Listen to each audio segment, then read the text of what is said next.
Hello and good evening everybody, and tonight on Album Rant, I am once again going to return to the big four of thrash metal.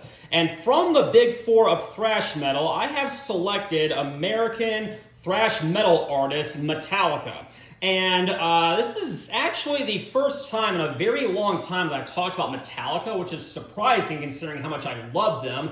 But you know, better late than never. Well, tonight, guys, I am actually going to pick something rather interesting to discuss. I am going to talk about the Creeping Death single. However, before I get to that, I want to kind of catch anybody who may be new to this channel back up to speed as to how we got to where we are tonight. And Metallica formed in Los Angeles back in the year 1981.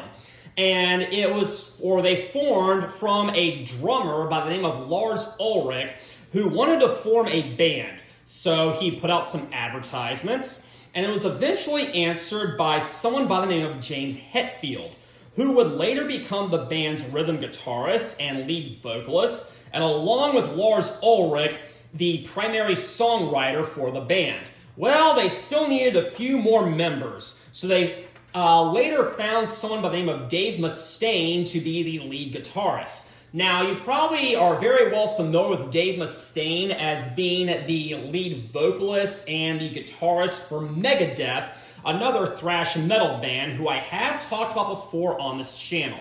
Well, they needed one more person. They needed a bass player, and they later recruited a bassist by the name of Ron McGovney to be the bass player, and so now they had their lineup, or their initial lineup.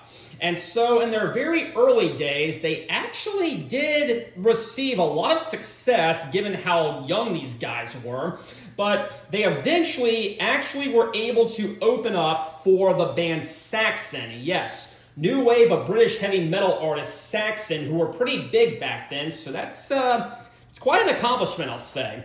Well, unfortunately, as you probably know, two of these guys, McGovney and Mustaine, never actually made it onto an actual Metallica album, and there's a reason for that. The first of which, Hetfield and Ulrich didn't really feel like McGovney was the right pick for the band. Apparently, they described him or saw him as just a follower. He just followed, never took the lead on anything. However, they were familiar with another bass player by the name of Cliff Burton, and they decided he would be a better fit for the band, so McGovney was out and Burton was in. Well, you also probably already know this, but Dave Mustaine was apparently very heavily involved in substance abuse, and so he was later given the axe and was replaced by ex-Exodus guitarist Kirk Hammett, who is still with the band today.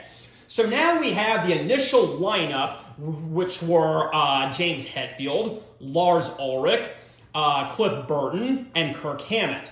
So essentially in the year 1983, they released their very first album, which was entitled Kill 'Em All. Now, I have a rather interesting story with Kill 'Em All. When I was first getting into Metallica, the first two albums I bought were Load and Reload. Then I decided, I'm going to go back to the beginning. I'm going to get their very first album, Kill 'Em All. This should be great. And boy, I was blown away, because Kill 'Em All sounds completely different than Load and Reload. Not that that's a bad thing. And in fact, in this case, that's a good thing, because Load and Reload definitely sounded like alternative rock albums, at least to me they did, while Kill 'Em All was a full-fledged thrash metal album. And it had some of Metallica's most well-known songs on it, such as Hit the Lights, The Four Horsemen, Motor Breath, Jump in the Fire, Anesthesia, Pulling Teeth, Whiplash, Phantom Lord, No Remorse, Seek and Destroy, and Metal Militia. And a fun fact about that album, Dave Mustaine actually has a writing credit on 4 of the songs. Yes, The Four Horsemen, Jump in the Fire, Phantom Lord, and Metal Militia. So anyways, that very first album, Kill 'Em All, was a huge success, And they followed up the next year in 1984 with Ride the Lightning. And it was a huge improvement over Kill 'Em All. The songwriting was deeper, it was more progressive, it flowed better, and you could tell that they had a statement to make other than just being very fast and loud, and it worked so well. And it was actually better than Kill 'Em All. We had songs such as Fight Fire with Fire, the title track, For Whom the Bell Tolls, Fade to Black, which did get a little bit of criticism for being a ballad, I guess, at least the first half was. But then we had Trapped Under Ice, Escape, Creeping Death, which I will get to in a second, and then the 8+ minute progressive metal instrumental, The Call of Cthulhu, which is one of the best instrumentals I have ever heard in my life. I am assuming most of you have heard it, but if for some reason you haven't, go out and hear it right now because it is incredible. And another fun fact about Ride the Lightning, Dave Mustaine still had a writing credit on 2 of the songs. The song Ride the Lightning and the aforementioned Call of Cthulhu. So anyways, after Ride the Lightning, they decided they're going to put out some promotional singles. Now, if you don't know what a promotional single is, I'm going to tell you. It's kind of like a mini record or a mini album where the band just picks 1 or 2 songs from the album and they put it on a record, and it's usually sold rather cheaply, so people who may not know much about the band can pick it up, listen to it, decide they like it, and then go out and buy the rest of their albums. And well, I'm sure it worked in many cases. Did for me at least. But this is the Creeping Death single. That's what I'm going to be talking about tonight. And over the years, this has really become a collector's item among the Metallica community. It was for me quite a bit because I wanted this ever since I was in middle school, I think 13. I tried so many times to get a copy of this from eBay, but I always kept getting outbidded. Well, that makes sense because I was just a kid. I don't have that much money. But now that I'm an adult, I was actually able to afford one, and so now I have one, and I'm very happy that I do. So as you look right here, this edition of the Creeping Death single is quite interesting. There is no record sleeve. Instead, the artwork is actually embedded into the record, and that's what you see right there. And man, I love that artwork so much. It looks incredible. So dark, so gothic, yet awesome at the same time. So let's see what's on the back. By the way, the first song is actually on this side. So back here, I'm going to have to adjust this a little bit, so give me just a second. And there we go. So you can see right here, we have a picture of the band. We have James right there. We have Kirk right there. There's Lars. And there is Cliff Burton. Again, may he rest in peace. So let me zoom in here on the track list. It starts off, and actually the entire first side, as I already said, is composed of 1 song, and it's the song Creeping Death, which is from the album Ride the Lightning. It was the 7th track. And this is about the plagues of Egypt. And it's written from the perspective of the quote-unquote angel of death who is carrying out the various plagues. Now, apparently, this was inspired by the band seeing the film The 10 Commandments. I have never seen it before in my life. However, I know it's regarded as one of the greatest films ever made. And Cliff Burton saw it and remarked that the plagues of Egypt were much like quote-unquote creeping death. And, well, it's all history from there. And they wrote one of the greatest thrash metal songs ever. This is one of their most widely played songs in concert, and they did play it 2 times that I saw them, in 2018 and in 2025. So anyways, as I said, the song alludes quite a lot to the plagues of Egypt. We have Kill the Firstborn Pharaoh's son, the river Nile turning to blood, blood running red and strong down the Nile. We have the darkness 3 days long, where the sun was blocked out and they had to endure 3 days of darkness. We have hail to fire, where burning hail rained down from the skies over Egypt. And then, of course, we have Lamb's blood painted door, I shall pass. Essentially, if there was blood on the door of the house, then the angel of death, the creeping death, knew that the house was occupied by Israelis, and they just passed right over it. Hence the term Passover. So, again, this song starts out, and it's got a very thunderous, very heavy intro, but it's a little bit slow. It's like dun-dun-dun-dun-dun, dun-dun-dun-dun-dun, dun-dun-dun-dun-dun, and I really love the intro. But then after that, it gets very fast, like dun-dun-dun-dun-dun-dun-dun-dun-dun-dun, and it just starts moving ever since there, and it gets really, really fast. And then, we have the first chorus where they describe several of the plagues. The first verse, but man, the chorus I really like, So let it be written, so let it be done. I'm sent here by the chosen one, so let it be written, so let it be done, to kill the firstborn Pharaoh's son. I'm creeping death, and I really, really love that. And then we go through another verse, chorus arrangement, but then we have the interlude, and sometimes the interlude is a little bit disposable. This one is not. It starts slowing down, but that is not a bad thing, because it gets dark and heavy and completely and totally demonic, yet awesome at the same time.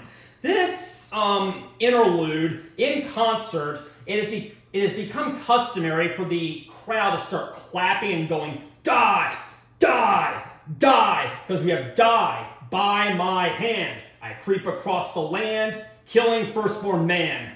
And then we have die, die, by my hand. I creep across the land, killing firstborn man. And then, essentially, after that, we